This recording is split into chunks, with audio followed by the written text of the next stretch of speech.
I'm Princess Piste. Ako yung lady guard ng New Rizal Library. Ako yung lagi yung nakikita tuwing pagpasok nyo ng Rizal. So, ate, bakit mo piniling magtrabaho dito sa Ateneo? Bali kasi kami, agency, galing kami ng agency. So yung agency namin na Megaforce, sila po yung nagpadala sa amin dito.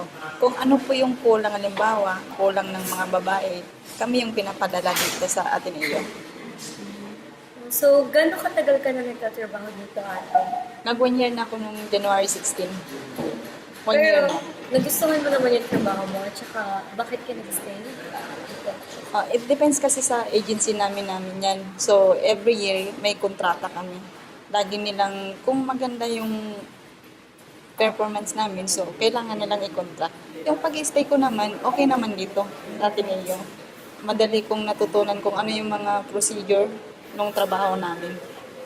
So, yung trabaho kasi namin dito, yung monitoring sa mga estudyante, tapos kung yung sa ID system, lalo na yung So, ate, patuloy ka bang magtatrabaho dito, and bakit? Yun yung last question.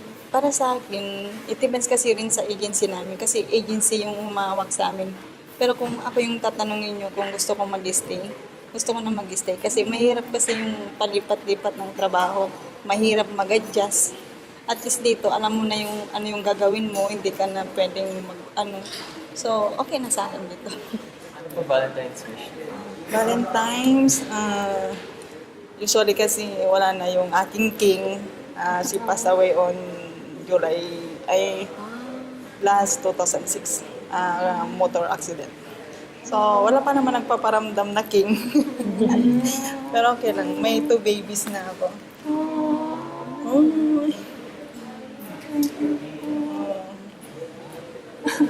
Wait lang. Okay lang.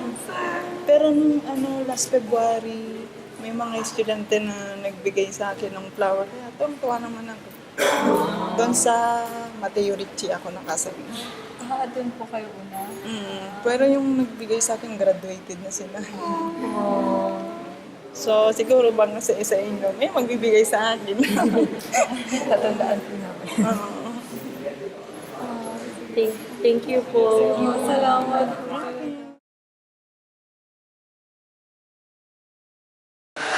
Ano,